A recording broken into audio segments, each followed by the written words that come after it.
Hello everyone, welcome back to the video.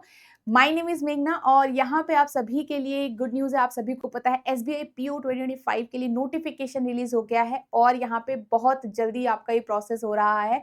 मतलब आप अभी लगाओ, आपका फॉर्म फिलिंग डेट स्टार्ट हो चुका है 24 जून से एंड नवंबर और दिसंबर तक यहाँ पे जो डेट आई है कि आपका फाइनल रिजल्ट भी आ जाएगा, राइट। तो आप में से जो भी स्टूडेंट जिनका टारगेट एसबीआई पीओ है और यहाँ पे आपको चाहिए कि एसबीआई में आपकी जो जॉब हो, जो आपका मतलब आपको ये वाला एग्जाम क्लियर करना है और यहाँ पे जिन भी स्टूडेंट्स का इससे पहले जो एग्जाम हुआ था, रिजल्ट आया था, उसमें आपका नहीं हुआ है, कुछ मार्क्स से रह गया है, तो अब आपके लिए ये सही अपॉर्चुनिटी है। ठीक है, सो आज की इस वीडियो में हम डिस्कस करेंगे कि क्या एलिजिबिलिटी है इस एग्जाम के लिए। अगर आप एक ऐसे स्टूडेंट है जो पहली बार ये एग्जाम दे रहे हैं तो जरूर समझ जाइए कि आपकी एलिजिबिलिटी क्या होगी, आप एलिजिबल हैं भी नहीं हैं भी या फिर नहीं, एज के हिसाब से, क्वालिफिकेशन के हिसाब से यहाँ पे आपको एग्जाम के लिए एलिजिबल होना है, तभी आप ये फॉर्म फिल करिएगा। तो इसीलिए सारी इंपॉर्टेंट इंफॉर्मेशन आपको होनी चाहिए ताकि आप फॉर्म फिल सही करो और आपको यहाँ पे उन इंफॉर्मेशन का सही से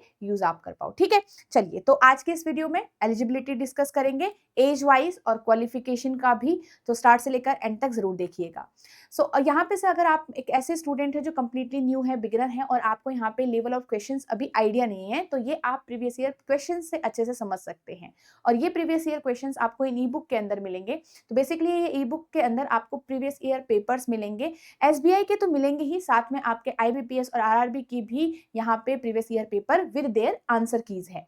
और ये ई बुक जो है वो आप इजीली डाउनलोड कर सकते हो, इसी वीडियो के डिस्क्रिप्शन में आपको इनका लिंक मिला हुआ है। ठीक है, तो ये सारी चीजें हैं। नेक्स्ट, यहाँ पे एलिजिबिलिटी की अगर हम बात करें तो अगर आप एक ऐसे स्टूडेंट हैं जो किसी भी कैटेगरी से नहीं होते हैं, ठीक है, मतलब जो रिलैक्सेशन आपको नहीं मिला हुआ है, तो आपकी जो बेसिक एज है वो 21 to 30 है। मतलब अगर आप इस बीच इस एज कैटेगरी में लाई करते हैं तो आप इस एग्जाम के लिए एलिजिबल हैं। यहाँ पे आपको दिख भी रहा है एज ऑन दिस डेट। ठीक है, ये डेट जो देख ही लीजिए, अगर आप में से कोई भी स्टूडेंट 21 होने वाला है या फिर 30 क्रॉस करने वाला है, तो ये डेट के हिसाब से आप ध्यान समझ सकते हैं कि इस डेट पर आपको इतने साल के हिसाब से होना है। 21 to 30 की एज आपकी यहाँ पे होनी है चाहिए। 21 से कम नहीं चलेगा, 30 से आपका ज्यादा नहीं चलेगा। तो बेसिकली यू आर कैटेगरी वाले जो स्टूडेंट्स हैं आपका, उसके लिए ये इंपॉर्टेंट रहेगा। ओके, तो यहाँ पे ईयर भी दिए गए, the candidate must have been born not later than 1/4/2004 के हिसाब से एंड नॉट अर्लियर देन 2/4/1995 के हिसाब से। ठीक है, तो आप में से अगर कोई इसके पहले बॉर्न हुआ है तो आप एलिजिबल नहीं होंगे। अब यहाँ पे कुछ कैटेगरीज को रिलैक्सेशन भी मिला हुआ है, जैसे ओबीसी नॉन क्रीमी लेयर को आपका 3 ईयर का यहाँ पे रिलैक्सेशन है। नेक्स्ट यहाँ पे आपका SC ST को 5 इयर्स का रिलैक्सेशन है। वहीं पीडब्ल्यूबीडी स्टूडेंट्स को, उसमें भी आपकी अलग अलग कैटेगरीज है, जैसे कि आपका यूआर और ईडब्ल्यूएस की कैटेगरी के अगर आप हो तो आपको 10 इयर्स का यहाँ पे रिलैक्सेशन मिल रहा है। एंड ओबीसी कैटेगरी से आप बिलोंग करते हो तो 13 इयर्स का आपको रिलैक्सेशन है। एंड SC ST कैटेगरी से आप बिलोंग करते हो तो 15 इयर्स का आपको रिलैक्सेशन यहाँ पे मिल रहा है। साथ में अगर आप एक एक्स सर्विस मैन हो तो आपको यहाँ पे 5 इयर्स का रिलैक्सेशन मिला हुआ है। अब यहाँ पे एक चीज ध्यान रखिएगा, जो भी कैटेगरी आपने एग्जाम में डाल दी है, मतलब जो भी कैटेगरी है आपने फॉर्म फिल कर दिया है जिस भी कैटेगरी से, वो आपका यहाँ पे चेंज नहीं होगा। तो याद रखिएगा, फॉर्म में जो कैटेगरी रखी हुई है वो बाद में आपका चेंज नहीं होता है। तो जब भी फॉर्म फिल करो ध्यान से करना, सब कुछ पढ़ के करना अच्छे से। ओके, चलिए, तो ये वाली चीज हो गई। नेक्स्ट, अगर हम इसमें क्वालिफिकेशन की बात करें तो आपका जो ये क्वालिफिकेशन वाला है एज ऑन 30 सितंबर 2025 के हिसाब से बोला गया है। यहाँ पे हमारा अप्रैल के हिसाब से था और यहाँ पे हमारा सितंबर के हिसाब से क्वालिफिकेशन। तो बेसिक जो क्वालिफिकेशन होती है एजुकेशन, वो होती है कि आप ग्रेजुएट होने चाहिए। तो किसी भी स्ट्रीम में आप एक रिकॉग्नाइज्ड यूनिवर्सिटी से ग्रेजुएट हो, आपने बैचलर्स किया है, तो यहाँ पे आप एलिजिबल हो। बीएससी किया है, बीकॉम किया है, बीएड बीटेक किया है, तो ये सारे उसमें आप एलिजिबल रहते हो। ऐसा कुछ नहीं कि साइंस वाले ही भरेंगे या फिर आर्ट्स वाले नहीं करेंगे, ऐसा कुछ नहीं है यहाँ पे। ठीक है, तो ग्रेजुएट होना है आपको किसी भी डिसिप्लिन में फ्रॉम अ रिकॉग्नाइज्ड यूनिवर्सिटी और एनी इक्विवेलेंट क्वालिफिकेशन।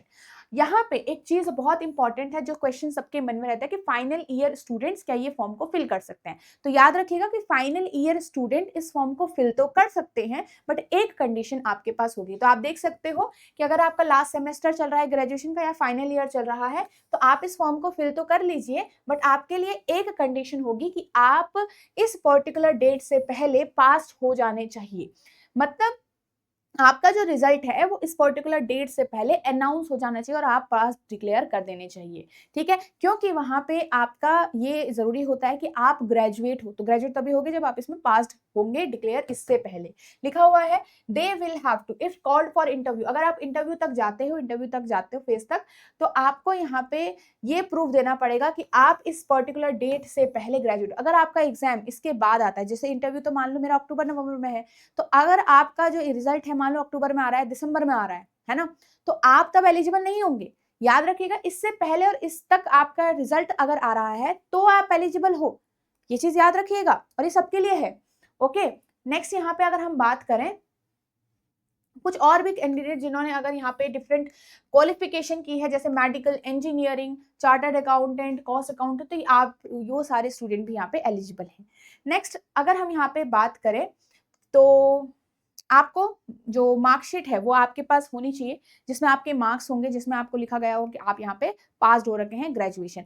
और यहाँ पे ऐसा कुछ क्राइटेरिया नहीं है कि मिनिमम 40%, 50%, 60% ऐसा होना चाहिए, कोई ऐसा दिक्कत नहीं है। आप यहाँ पे मतलब ऐसा ये नहीं है कि आप जैसे आरबीआई में होता है 60% से ऊपर चाहिए होता है ना, किसी पर्टिकुलर एग्जाम्स में भी होता है, यहाँ पे ऐसा नहीं है। ओके, तो ये चीज ध्यान रखिएगा।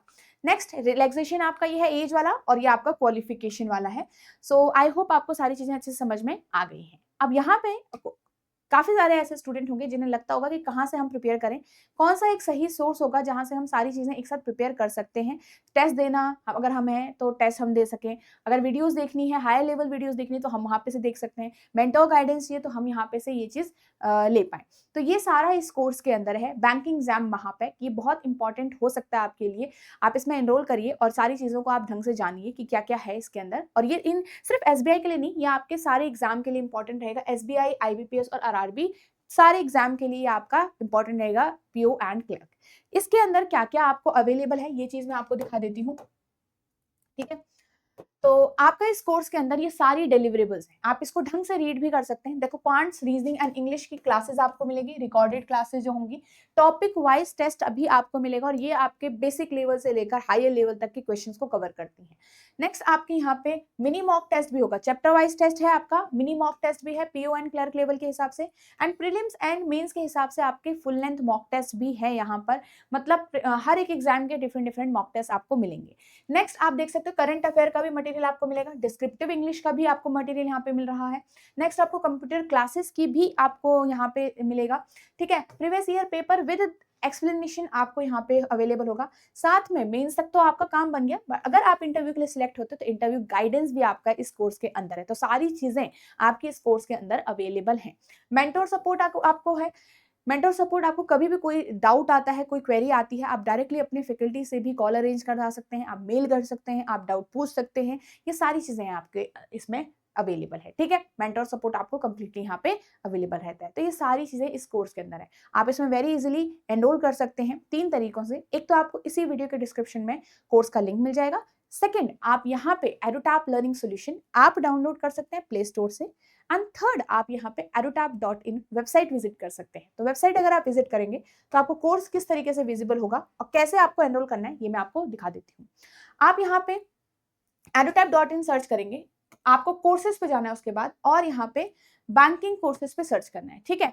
बैंकिंग कोर्सेज पे आप सर्च करोगे तो इस तरीके से आपको ये कोर्स मिलेगा और इस कोर्स के अंदर आपके पास ये यहाँ पे से आपको बाय नाउ पे जाना है और ये आप अपनी वैलिडिटी चूज कर सकते हो, 12 मंथ्स, 18 और 24। नो मोर पे आप जाएंगे तो नो मोर पे आपको क्लिक करके यहाँ पे कुछ डेमो लेसन्स भी मिलेंगे, ठीक है। तो ये डेमो लेक्चर्स हैं आपके, इनको जरूर लगाइएगा और तभी आप एक सही डिसीजन पे आइएगा। और अगर आपको लगता है कि ये जो कोर्स है आपकी प्रिपरेशन जर्नी में हेल्पफुल होगा तो आप यहाँ पे से इसमें एनरोल कर सकते हो वेरी वेरी इजीली, मैंने आपको बता दिया, ठीक है। तो इनको जरूर देखिएगा और आपके लिए बहुत इंपॉर्टेंट रहेगा ये सब, और उसी हिसाब से आप डिसीजन लीजिएगा। तो that's all for today and I hope आपको ये इन्फॉर्मेशन हेल्पफुल लगी होगी।